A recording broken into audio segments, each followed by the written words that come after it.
A cartel didn't come for money, they came to erase him. On a bitter winter morning, three ruthless intruders stormed a lonely cabin and unleashed pure cruelty, beating three terrified German Shepherd puppies while a helpless old man sat tied to a chair, forced to watch his only family suffer. He had no way out, or so they believed.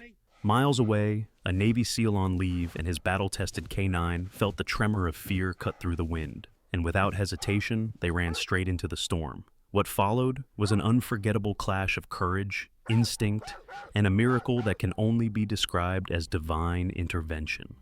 Before we begin, tell us where you're watching from, and if this story moves your heart, please subscribe for more. Winter smothered the outskirts of Minneapolis in a white hush, the kind of silence that made every small sound echo like a secret the night was unwilling to keep. Inside an old cedar wood cabin, softened by age and memory, Edward Miller sat beside his fireplace, nudging a heavy log deeper into the flames. Edward was a 76-year-old widower with a weather-worn face and a wiry frame, his shoulders slightly stooped from decades spent working as a port technician before retirement. His short silver beard framed a mouth that had learned to speak more to ghosts than people, and his pale blue eyes, tired yet gentle, still held traces of the man he used to be, careful, patient, and endlessly loyal. Tonight, though, those eyes flickered not with loneliness, but with fragile warmth as he watched the three little German Shepherd puppies playing at his feet. Max, the boldest, had bright, curious eyes and a dark coat that made him look braver than he truly was, his tiny bark sharp with adorable defiance. Luna, soft-featured and sweet-natured, moved with a gentle, thoughtful grace, her warm brown eyes always drifting back to Edward as though seeking reassurance. Bear, round and clumsy, stumbled more than he walked, his fluffy tan and black body wagging with shy devotion whenever he pressed himself against Edward's leg. They were small, warm sparks in a house that had been too quiet for too long. Edward's hands, knotted by arthritis and years of hard labor, trembled slightly as he placed the iron poker back against the hearth. The fire's glow painted the cabin walls in shades of amber, softening the edges of rooms that had once held laughter, dinner conversations, and the gentle voice of his late wife, Helen. Her absence was the deepest winter he carried. He often looked at the empty rocking chair in the corner and felt a bruise of memory there, a bruise that never quite healed. Outside, the storm thickened, swirling snow into a curtain that blurred the pines and muffled the distant highway. It was the kind of night where the world felt shrink-wrapped, sealed away, and Edward allowed himself to believe, for a fleeting moment, that nothing could disturb this fragile peace. But then Max's ears shot up. Luna paused mid-step, eyes widening. Bear whined softly, pressing against Edward's leg as though the earth itself had shifted. Edward frowned, tilting his head. Beneath the howl of the wind came a slow, heavy crunch, tires grinding through thick snow, not the hurried rhythm of a neighbor or the idle wander of a lost tourist.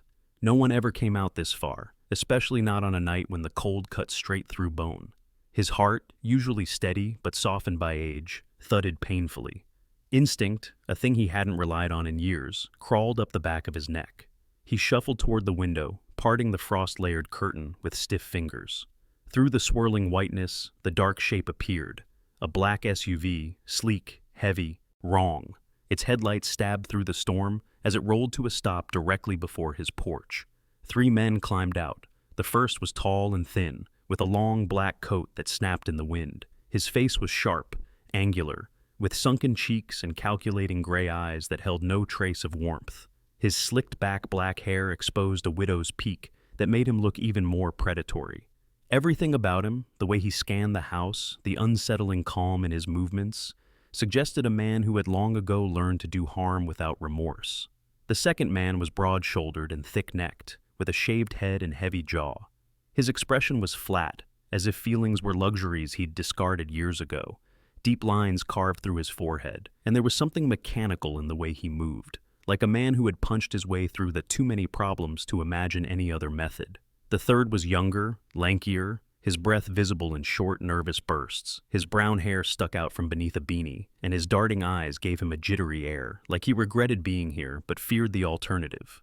He shifted his weight repeatedly, shoulders hunched as though bracing for unseen blows. A follower, not a leader. Edward's throat tightened. He stepped backward, his pulse hammering in his ears. His mind raced, not with strategy, but with the painful truth that he was no longer young, strong, or fast enough to stop whatever this was.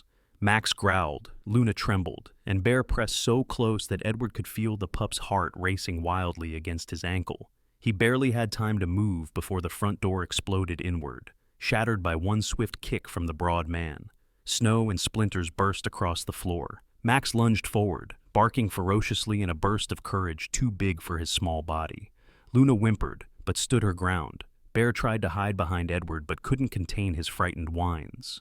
The tall man stepped inside as though entering a hotel lobby, rather than an old man's home in a snowstorm. His cold eyes swept over the room with chilling disinterest. "Evening," he said softly, his voice flat, detached. "We're looking for something that belongs to us." Edward backed up until his shoulders brushed the wall. "I don't know who you are," he managed, though his voice shook, "and I don't have anything of yours." The tall man tilted his head, studying him the way a scientist might observe an insect pinned beneath glass. "A small black hard drive," he said calmly. "You touched it, you kept it. We want it back." I haven't—" He didn't get to finish. At a gesture from the tall man, the others surged forward. Drawers were ripped open, cabinets overturned, cushions sliced apart. The broad man moved with ruthless efficiency while the younger one knocked over lamps and picture frames, flinching at every sound he made. Max barked and snapped, trying to protect Edward. The broad man kicked him aside without even glancing down. Luna yelped when the younger man shoved her out of the way. Bear was dragged from behind a chair and tossed to the floor, like a toy someone had grown tired of. Edward felt the world collapse inside him. Rage rose, but fear drowned it quickly. Fear for the puppies, fear for his own helplessness, fear for the sudden realization that these men did not come to steal, they came to break.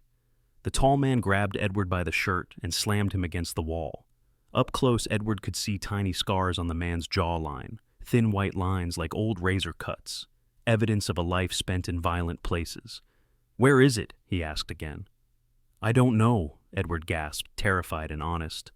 "I swear to you, I don't know what you're talking about." The man's expression did not change. Not disappointment, not anger, nothing. He nodded once. The broad man lifted a broken chair leg, heavy, jagged at the end. Max crawled in front of Edward, growling weakly, shaking but refusing to move aside. The tall man's voice was almost gentle as he said, "Then we start with the dog." And in that moment, between the raised weapon and Max's terrified whimper, the warmth of the cabin extinguished, swallowed by a fear colder than the winter storm outside. As the snowstorm thickened, Daniel felt his lungs burn pleasantly, the kind of strain that told him he was alive. But then Echo froze mid-stride, paws digging into the snow, ears razor-sharp, body rigid. Daniel stopped instantly, scanning the darkness. Echo did not mistake sounds, not ever. The dog emitted a low, warning rumble deep in his chest. Then the noise reached Daniel too, a thin, broken howl, followed by a yelp of pain. Faint, but unmistakable. The hairs at the back of Daniel's neck stood on end. Echo's eyes locked with his, fierce and urgent. Something was wrong, violently wrong. Daniel didn't hesitate. "Show me," he whispered, and Echo shot forward through the trees. Daniel followed, boots biting into the freshly fallen snow as the cold bit through his jacket. Branches whipped against his arms as he ran downhill, his breath fogging violently in the air. The storm blurred his vision, but he kept Echo's dark shape in sight, moving like a shadow with singular focus. And then, through the curtain of white, the outline of a small cabin emerged, a fragile structure swallowed by the night. One window glowed faintly, and through its fogged glass, movement flickered. Daniel slowed, lowering his center of gravity, switching from runner to predator. Echo crept to his side, silent and deadly, muscles coiled like springs. Daniel approached the window and looked inside. What he saw ignited something cold and primal inside him. Edward Miller, the old man Daniel had never met, was tied to a chair, his frail form trembling, as though he were trying to shield himself from the violence that already surrounded him. 3 little German shepherd puppies, Max, Luna, Bear, lay scattered on the floor, whimpering, bruised, terrified. A large man raised a jagged piece of chair leg above Max's tiny body. The old man screamed something Daniel couldn't hear, but it didn't matter. The scene was clear enough. The world inside Daniel snapped it into perfect clarity. Breathing slowed, heart rate steadied, Instinct took command. Echo vibrated beside him with contained fury. Daniel met the dog's eyes, gave a single word, soft but commanding. Go. Echo exploded forward. The German shepherd hurled himself through the pane of glass, shattering it in a burst of glittering ice, his snarl slicing through the silence as he clamped his jaws around the attacker's weapon arm. The man screamed, staggering backward as Daniel sprinted around to the door, his shoulder slamming into it with calculated force. The door burst open. The tall leader spun toward Daniel, gray eyes widening just a fraction. Not fear, but the recognition of someone equally capable of violence. Daniel moved first. He struck the nervous young man near the hallway with a quick, controlled blow to the temple, dropping him instantly. The broad attacker tried to yank his arm free from Echo's grip, but Echo tightened, twisting, forcing the weapon to clatter harmlessly to the floor. Let's see. Tall leader lunged toward Edward, but Daniel intercepted him, locking one arm and wrenching him backward into a chokehold.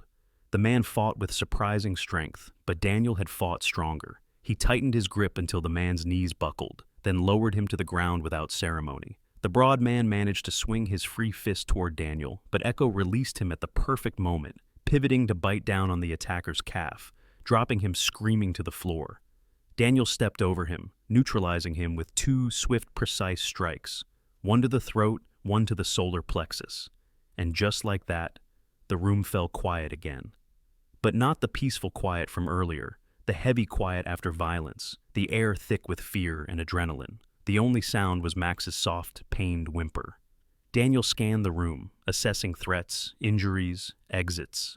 Echo stood guard over the three subdued men, his chest heaving, lips curled back in a low growl. The puppies hobbled toward Edward, who strained against the ropes binding his wrists, anguish etched into every wrinkle on his face. Daniel crossed to him, knife in hand, slicing the bindings. "You're safe," he said, voice low, controlled, yet gentler than he expected. "They can't hurt you now." Edward's eyes brimmed with relief and disbelief as his freed hands moved instantly. Not to himself, but to gather the trembling puppies into his arms. Max pressed his head into Edward's chest. Luna leaned against his leg.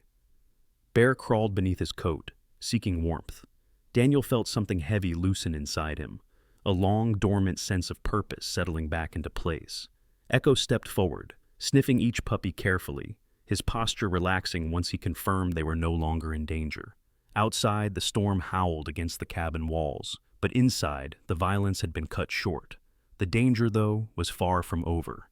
Daniel could see it in the tall leader's eyes as the man gasped on the floor, glaring up with cold, vengeful clarity. There would be consequences. There always were. But for tonight, in this frozen cabin surrounded by winter's merciless quiet, justice had arrived first.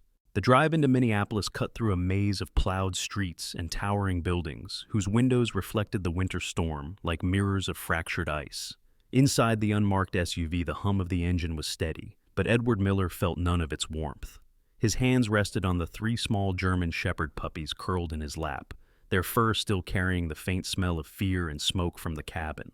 Max had a light splint wrapped around his front leg. Luna's hip was bound in careful stitches that peeked through her sable fur, and Bear trembled as though each vibration of the road might crack him open. Edward held them closer, his own heartbeat a brittle, uneven rhythm. Daniel Carter sat beside him, silent but alert, his eyes scanning the streets for threats with a soldier's discipline.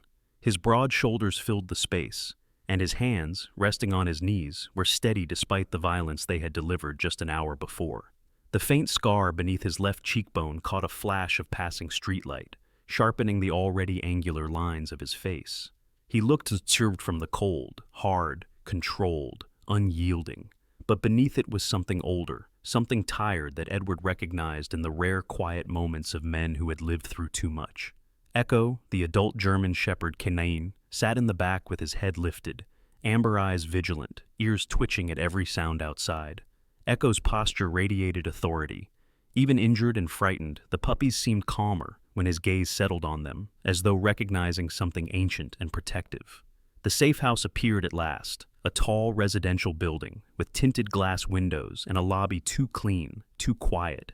Inside, the floors gleamed with the kind of sterilized shine that erased every trace of human life. The air smelled faintly of industrial disinfectant and cold steel. Edward hated it instantly. It reminded him of hospital rooms, of waiting for news that never arrived, of watching his wife Helen fade under fluorescent lights. A woman approached from the security desk as they entered. Agent Mira Collins, a federal marshal assigned to oversee temporary relocation cases.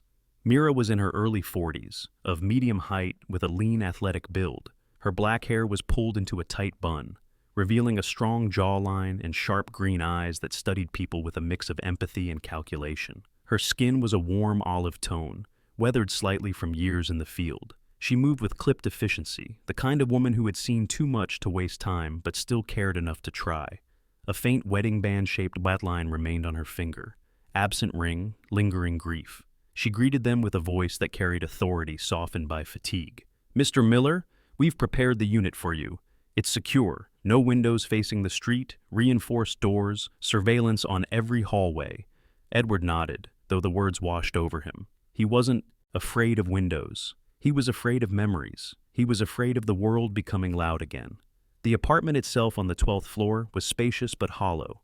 Beige walls, gray carpet, modern furniture arranged with clinical precision.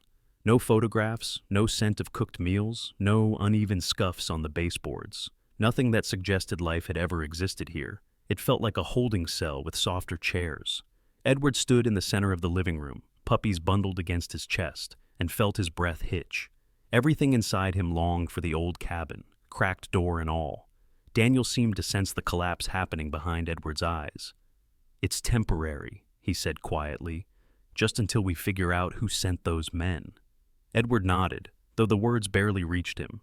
He knelt and gently set the puppies down on a folded blanket Mira retrieved from a cabinet. Max immediately tried to stand tall despite his splint, letting out a tiny, determined bark.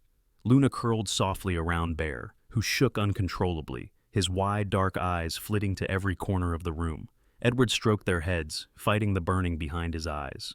Mira crouched beside him with surprising gentleness. "We'll get a vet up here in the morning," she said. "Tonight, just rest." But Edward didn't rest, not truly. He lay awake on the too-firm mattress, the ceiling above him, an unfamiliar geometry of shadows. Each time the wind outside pushed against the building, Bear whimpered softly from his crate. Edward got up twice to sit beside the puppies until they settled. His body was exhausted, but his mind replayed the night in brutal clarity, the shattered door, the raised weapon, Max's desperate growl. He pressed a hand to his chest as though he could calm the trembling inside. Morning arrived in a cold wash of gray light. The vet sent by the agency, Dr. Elise Hawthorne, was a slender woman in her mid-30s, with long brunette hair tied in a loose braid and soft, freckled skin. Her brown eyes were warm but observant, and her voice carried a steady calm that suggested she had spent years soothing frightened animals and anxious owners alike. She examined each puppy meticulously, her movements gentle. "They're bruised and scared, but they'll recover," she said, her smile faint but sincere. "They just need patience and a little structure." Patience Edward had. Structure was harder. Daniel stepped in again. "I'll help," he said. Elise glanced at him, taking quick note of his muscular build, military posture, and the shadowed look of a man who had walked through war. "You trained Echo," she said, understanding. He nodded. And with that, the healing routine began. Each day Daniel guided Edward in small exercises for the puppies, slow movements for Max to strengthen his injured leg, gentle stretches for Luna's side, and long, steady reassurance for Bear. Daniel's deep, steady voice narrated every step, while Echo supervised like a disciplined commander. The adult canine often lay beside Bear, nudging him with his muzzle whenever the smaller dog grew overwhelmed, his presence a silent anchor. Edward found himself watching Daniel often. The young man was quiet, deliberate, carrying a sadness he never spoke of, but there was kindness woven into the hardness of him, a kindness Edward hadn't expected from someone forged in war. And slowly, the apartment changed. Max barked more confidently each morning. Luna wagged her tail when Elise returned for checkups. Bear trembled less, especially when Echo laid beside him. And Edward, old bones aching, heart fractured but not entirely broken, felt something unfamiliar stirring in him. Not joy, not yet, but warmth. Hope's first footprint. One night, as the wind rattled the balcony railing and cast long shadows across the hallway, Edward sat on the couch with Max asleep on his lap. Daniel stood near the window, Echo at his feet, both silhouettes steady against the dark. Edward whispered, not sure Daniel could hear, "Thank you for giving them back to me." Daniel didn't turn, but his voice was soft when he answered, "You kept them alive. I just got there in time." In the sterile quiet of the safe house, where fear had first taken root, something else began to grow, slowly, quietly, but real. Snow pressed against the windows of the safe house like layers of white cloth muffling a heartbeat, making the world outside disappear into a muted storm. Inside, the air felt heavier than usual, as if all the warmth Edward Miller had begun to regain over the past days now hovered on the edge of being stolen again. Daniel Carter sensed it too. He stood near the wall, arms crossed over his broad chest, jaw set hard, the quiet focus in his blue-gray eyes sharpening every time a distant siren echoed through the frozen city. Echo sat at his heel with the calm posture of a warrior waiting for permission to move, his amber eyes following every shift of light and shadow as though danger lived in each one. Edward sat at the table, Max curled against his leg, Luna resting her chin on his foot, Bear tucked halfway beneath his coat for comfort. Their soft breath settled him, though only slightly. His mind still carried the echo of the cabin, the cold wood, the screams, the brutality. The puppy's recovery felt fragile, like a candle in the wind. The knock at the door came at precisely 6:58 a.m., 3 firm beats, too controlled to belong to anyone but authority. Agent Mira Collins entered first, snowflakes melting on the shoulders of her dark coat. Her expression was somber, sharper than usual, and that alone made Edward's stomach twist. Behind her stepped a new man, Special Agent Howard Briggs, the senior investigator flown in to take over the case. Briggs looked like he'd been forged from concrete and weariness. In his early 50s, tall and solidly built, with broad shoulders and a heavy chest that strained against a wrinkled navy suit jacket, he seemed like a man who fought battles with paperwork and criminals with equal intensity. A thick gray mustache shadowed his upper lip, and deep-set blue eyes regarded the room with the exhaustion of someone who had long ago accepted that justice was often slow and ugly. His skin bore the pale, weathered tone of a man who spent too many nights under fluorescent lights and too many days chasing truths that slipped through cracks. He carried himself with authority, slow, deliberate movements, calm, even in urgency, the kind of man who rarely wasted words and never wasted time. "Mr. Miller," Briggs said, pulling out a chair and lowering himself into it with a grunt that suggested an old back injury. "We've identified the man behind the attack." Edward held Bear tighter. Daniel shifted slightly, attention narrowing. Echo's ears tilted forward. Briggs placed a folder on the table. Inside was a glossy photo of Marshall Green, director of the Minneapolis Port Authority. Green looked like the kind of man who enjoyed the sound of his own voice. Tan skin, slick dark hair combed straight back, expensive suit hugging a medium athletic build, and a smile that tried too hard to be warm. His eyes were the opposite, cold, calculating, and hungry. "Green has been running a corruption ring for at least 8 years, Briggs said. Smuggling routes, bribe networks, falsified cargo logs. The system flagged one of his altered files and automatically backed it up to a remote storage point. That storage point," he gave Edward a remorseful look, "was your nephew's old laptop." Edward felt a wave of disbelief crash through him. "I didn't know. I didn't even open anything. I don't want it. I never wanted any trouble." "We know," Briggs said, "but Green believes you have the full backup. And Green is a desperate man. Desperate men make violent decisions." Daniel stepped forward, the muscles in his jaw tight. "What's the plan?" Briggs opened the second folder. Inside was a mock-up, a black encrypted drive, fake, hollow, but convincing enough to tempt a man drowning in fear. "We set a trap. Edward brings this to a controlled location. Green will send someone for it. We intercept. We make the arrest clean." Edward's breath trembled. "Where?" "The Minneapolis Central Library," Mira answered. "Rare books archive room, limited entry points, quiet, easy to control." Daniel's response was immediate. "I'm with him. Echo too." Briggs nodded. "You'll take point, agents in the stacks, cameras everywhere. We keep the crowd minimal. A snowstorm helps." Edward swallowed hard. He didn't want to be part of any of this, but he also wanted his life back. And he trusted Daniel, trusted him more than he'd trusted anyone since Helen died. The next day, the library rose out of the snow like a cathedral carved from ice. Inside, warm yellow lights reflected off polished floors. The rare books archive sat tucked on the fourth floor, a quiet glass chamber where history slept under controlled humidity. It smelled faintly of old paper and dust, a comforting scent Edward wished he could cling to. He walked in with shaking hands, the fake drive sitting in his coat pocket, Max's tiny bark of encouragement echoing in memory. Daniel entered a few minutes later in disguise, khaki slacks, a gray cardigan, wire-rimmed glasses perched on his straight nose, his hair deliberately mussed. He looked like a tired researcher instead of a soldier, but his posture betrayed him, straight spine, weight balanced, eyes constantly moving. Echo had already slipped beneath the long oak table, hidden by dim shadows and heavy furniture. Edward sat at the center table, the drive placed in front of him. Everything was quiet. Too quiet. Then the door to the staff-only hallway creaked. It was supposed to be locked. Daniel's entire body stilled. From the dim employee corridor emerged Victor Hale, a man carved from violence. Hale was in his late 40s, tall but lean, his frame wiry and built for speed. Pale skin, sharp cheekbones, blonde hair trimmed short, eyebrows thin and arched in an expression of permanent contempt. His eyes, steely gray, were disturbingly empty, like nothing inside them had been alive for years. A faint, burned scar curled across his neck, like a question mark left by an explosion that failed to claim him.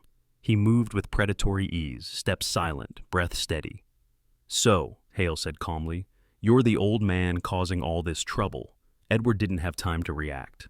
Hale closed the distance in 3 steps, grabbed him by the collar, and pressed a pistol against his throat. Edward's pulse thundered. Fear clawed up his spine. Daniel didn't move, not yet. His eyes flicked once, to Echo's position, then back to Hale. Every muscle in him coiled, waiting.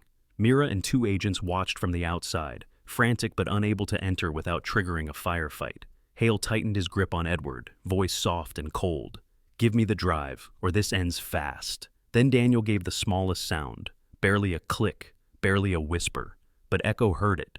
The dog launched from beneath the table like a streak of living lightning. His jaws clamped down on Hale's gun arm with a crack that echoed through the silent chamber. Hale screamed, dropping the weapon.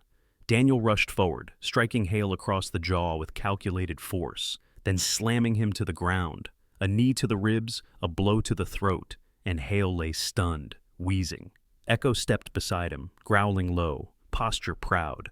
Agents burst inside, securing the scene. Within hours, Hale gave up everything, including the location of Marshall Green. Green was arrested in his office, his face paling as his empire collapsed. The trap hadn't gone as planned. It had gone better. Winter loosened its hold on Minneapolis slowly, like an old hand finally unclenching after weeks of tension. The snow was still present, soft, powdery, drifting down in gentle ribbons, but the sharp bite of the storms had faded. In the weeks following Marshall Green's arrest and Victor Hale's downfall, the city felt a fraction lighter, as though some unseen weight had finally been lifted from its streets. And in a modest apartment near Lyndale Park, Edward Miller found a peace he had not dared to imagine. The new apartment was small but warm, with soft amber lighting and shelves filled with second-hand books and potted plants Edward barely remembered how to care for. The radiators hummed steadily beneath the windows, and the faint scent of pine-scented cleaner had been replaced by something better: dog fur, warm blankets, and the earthy smell of 3 German shepherd puppies claiming the space as their kingdom. Max, healed and proud, often stationed himself by the front door, as if the tiny hallway were a fortress only he could defend. Luna preferred shadows beneath the table, or curled against Edward's leg, her gentle nature returning in full, though she watched every window with quiet caution.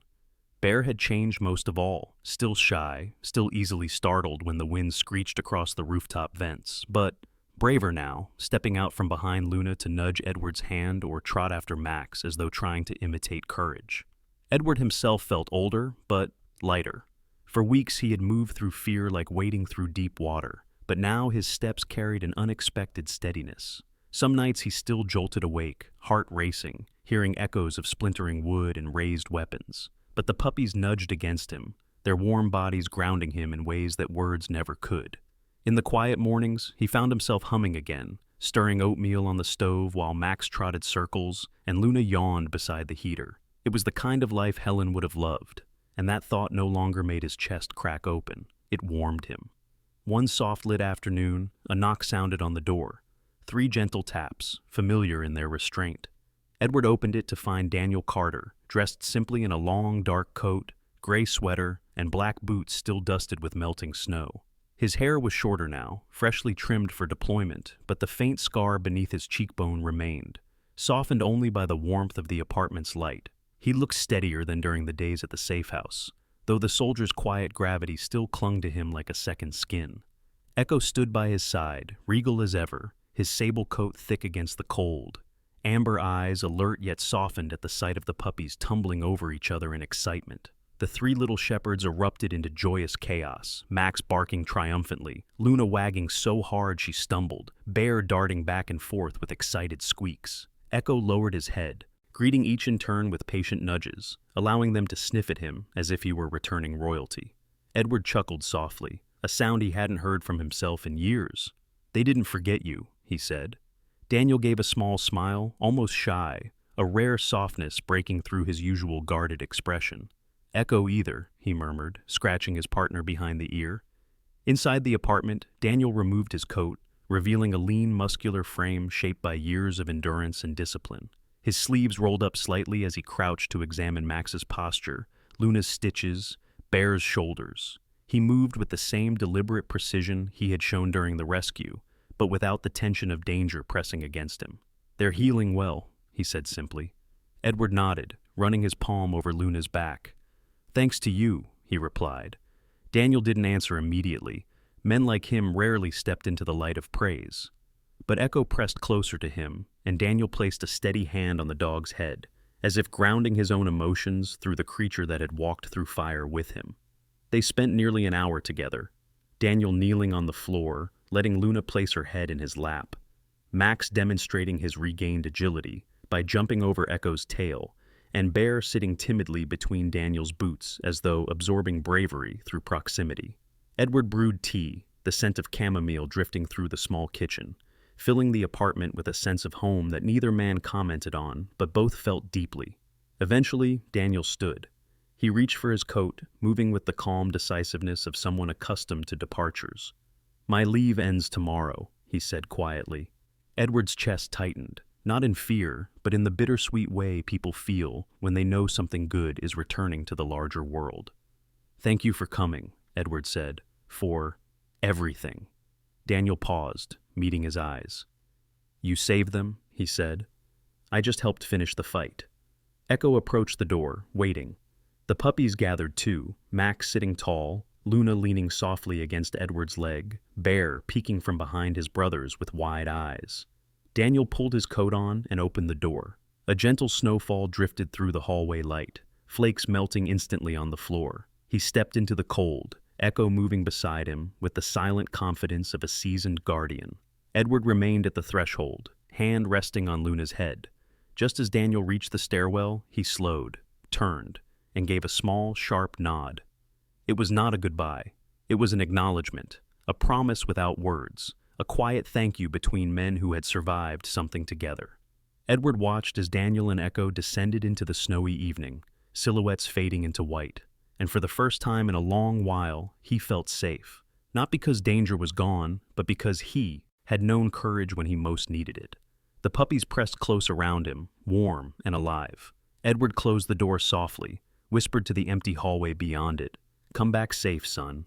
And the apartment, once hollow, now felt full.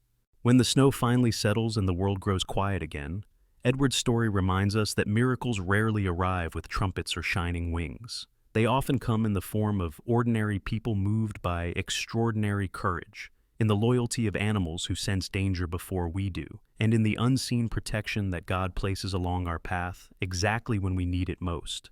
Life can shift from calm to chaos without warning, but just as Edward found help in the darkest night, we too are never abandoned. There is always a guardian sent to stand beside us, a reminder that faith is not about avoiding storms, but about knowing we are guided through them. If this story touched your heart or reminded you that God still works through brave hands and loyal hearts, please share it with someone who needs hope today.